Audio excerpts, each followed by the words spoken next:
So hello guys, today we are going to discuss about the autoantibodies in rheumatology. See, basically these autoantibodies are very tough to remember and they are very volatile. तो it's सबको बार बार इसको याद करना पड़ता है. So my task is to make this thing simplified and make you remember it for eternity. Okay, with the help of simple images. ठीक है. So this type of mnemonics, हाँ, if you like my work, please don't forget to hit the like and please subscribe. Okay. So starting with SLE.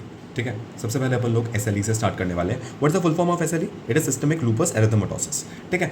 Now this is a butterfly. And this butterfly is a very good representation of the butterfly rash that is being present on the mouth. ठीक है. And that is very characteristic of SLE. Okay. So the butterfly would be the important key element for identifying SLE. Clear? Acha. Now, can we see his eyes?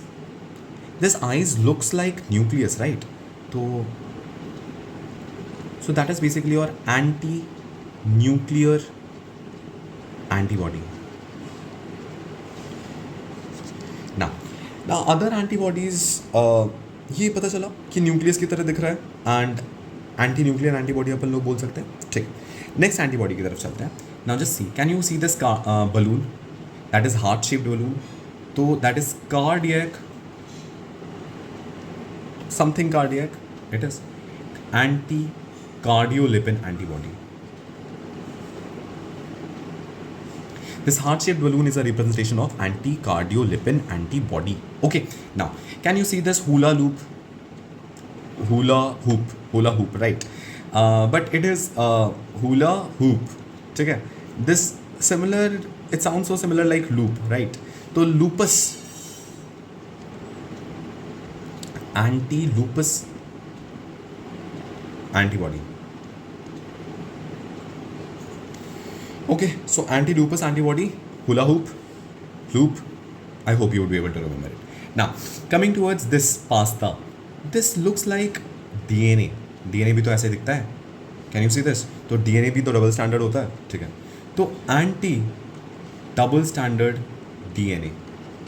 Okay, तो anti double standard DNA is basically this pasta, which would help you to remember this. Okay, और last एक बचा है. ठीक है. Now can you see this mythology की book? That this is the mythology book. Mythology, this mythology represents your Smith, Smith, right? तो that is basically anti Smith antibody. ठीक है. तो anti Smith antibody that is also seen in SLE. So let's have a quick recap of SLE. ठीक है. Drug induced loops की तरफ भी अपन लोग जाएंगे, बट पहले अपन लोग SLE को देख लेते हैं एक बार फुल्ली. ठीक है. So SLE is represented by this beautiful violet butterfly. Now eyes look like nucleus, anti-nuclear antibody. Now hula hoop, it is anti-lupus antibody. Now mythology, anti-Smith antibody. Done. Now double standard DNA, pasta. Okay. Anti-cardiolipin antibody, that is the cardiac, that is the heart balloon. I hope this much is clear. So this is for SLE. Okay. Now coming towards your drug-induced lupus. Can you visualize this बच्चे? क्या क्या दिख रहा है हम लोगों को? हम लोगों को क्या एक केव दिख रहा है. दिस पर्सन, अगर मैं तुम लोगों को इस पर्सन की बात बताऊं तो he is a historian,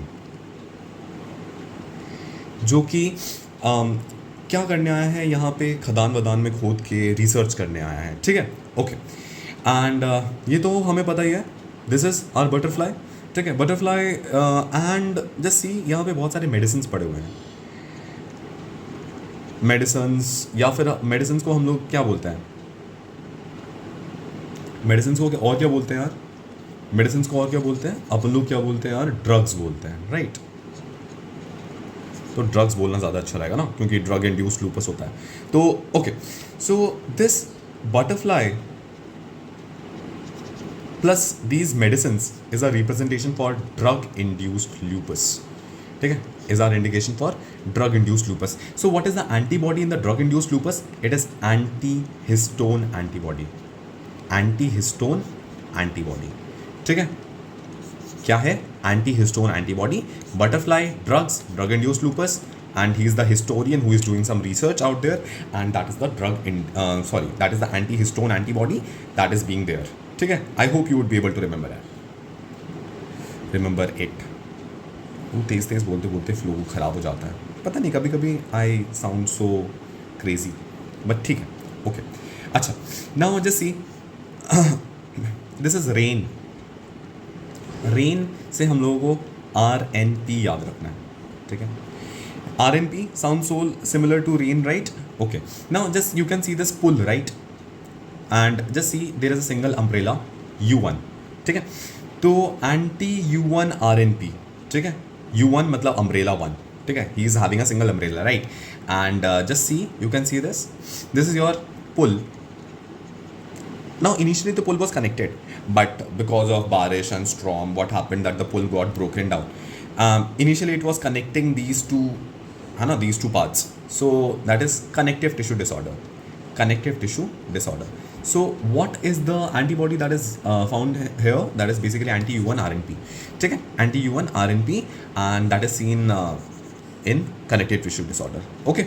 Now moving towards your next antibody that you have to remember. Okay, now can you see this person crying? He's crying. This is our specific symbol for Sjogren syndrome, क्योंकि that is all associated with eyes, right? तो it is Sjogren. ठीक है, तो that is all associated with Sjogren syndrome. Done. Okay. Now can you see this typical person? He's full of swag, right? And he's full of swag. But क्या होता है, UP side में this swag is known as रॉला, ठीक है. This swag is known as रॉला, ठीक है. तो it is anti Ro antibody and anti LA antibody, ठीक है. तो you have to remember it like this, कुछ नहीं कर सकते, ठीक है. सो दिस स्वैग, जो ये बाइक में बैठा है, these people are full of swag, right? So this RO antibody and LA antibody, ठीक है. एंटी रो एंटी ला, ठीक है ना. जैसे ये कौन है? ये है सास, यानी कि मदर इन लॉ. तो SAS बोलो या SSA बोल दो, ठीक है. समझ रहे हो? तो SAS इज सास, ठीक है. हम लोगों ने थोड़ा सा वर्ड को इधर उधर करा तो SSA बन गया हमारा, ठीक है. तो SSA, SSB, so these are the antibodies that are being there. तो this RO is basically SSA only, and this LA is basically your SSB only, ठीक है. But I hope you would be able to remember it. तो person is crying, that is for Sjogren syndrome. and यहाँ पे हम लोगों के पास क्या है? सास है, सास खड़ी है, that is इस person की मदर इन लॉ है, ठीक है. तो that सास represents SSA and SSB also, and this swag is for anti-ro and anti-la, rolla. Okay, now coming towards your next. ना ये है हमारा बेसिकली रोमेटोलॉजी का जो बादशाह है, दैट इज़ रोमेटॉइड आर्थराइटिस. ये हमारा रोमेटॉइड आर्थराइटिस, ठीक है ना. वो हम लोग बता सकते हैं because it is a room से याद रखना है रोमेटॉइड आर्थराइटिस, ठीक है. अच्छा, यहाँ पे हम लोगों को एक बहुत बड़ा कप है, राइट? तो you have to remember anti-CCP antibody, ठीक है. anti-CCP एंटीबॉडी, एंड बाकी रोमेटॉइड फैक्टर तो है ही. तो रोमेटॉइड फैक्टर याद करने में आई डोंट थिंक किसी को भी कोई दिक्कत है. रूम से याद कर लो rheumatoid factor and anti-CCP antibody, तो कब से याद रहेगा, ठीक है. तो anti-CCP antibody and rheumatoid factor, that is seen in rheumatoid arthritis, ठीक है. Now coming towards your next antibody. Okay, now this are beautiful fish, ठीक है. नाउ इस ब्यूटिफुल फिश के ऊपर हमारे पास स्केल्स पड़े हैं. The scales represent your scleroderma, right? And this scleroderma is a cylinder, right? Oxygen cylinder. ठीक है. तो and oxygen cylinder of 70 kg, 70 kg का सिलेंडर है. This is our representation of anti-CL70, sorry, SL70 था, sorry. तो SL for cylinder, right? थोड़ा सा change है. It is anti-SL antibody. Cylinder starts with cylinder. SL, just SL fits into it, right? Cylinder, SL70. ठीक है. तो 70 kg cylinder is our representation of anti-SL70 that is seen in the case of scleroderma and other thing. Okay. So he is wearing a topi or cap. So that is basically your DNA topoisomerase. I hope you would be able to remember it. So anti DNA topoisomerase, that is also the antibody that is going to be seen. ठीक है, and ये दोनों के दोनों almost similar ही antibodies हैं. ठीक है, ultimately इसमें ज़्यादा कोई डिफरेंस नहीं है. Coming to your next thing, that is basically हमारे पास क्या है कि यहाँ पे बीचों बीच एक बॉक्स रखा हुआ है. बॉक्स को यार ज़्यादा प्रचंड इंग्लिश में क्रेस्ट कहते हैं. ठीक है, तो एक क्रेस्ट रखा हुआ है. कहाँ पे रखा हुआ है बीच बच्चे? बेसिकली सेंटर ऑफ फील्ड में. तो that is CREAST. This crest syndrome जो होता है, दिस क्रेस्ट सिंड्रोम के अंदर सेंटर ऑफ फील्ड में रखा हुआ है सेंट्रोमेयर. तो that is anti centromere antibody. ठीक है, anti centromere antibody that is being present. Coming towards your last, okay, ये थोड़ा सा इंपॉर्टेंट है, इसमें थोड़ा सा ज़्यादा ध्यान देना. ठीक है ना, कैन यू सी दिस? अच्छा, स्टार्टिंग से स्टार्ट करते हैं. ठीक है, हमें याद करना है कि ये आदमी ड्रम बजा रहा है और इस जोकर के हाथ में क्या है यार? पॉलिथिन. ठीक है, तो it is for dermatomyositis and that is polymyositis. ठीक है, डर्मेटोमाइसाइटिस एंड पॉलीमाइसाइटिस उसकी बात है ना.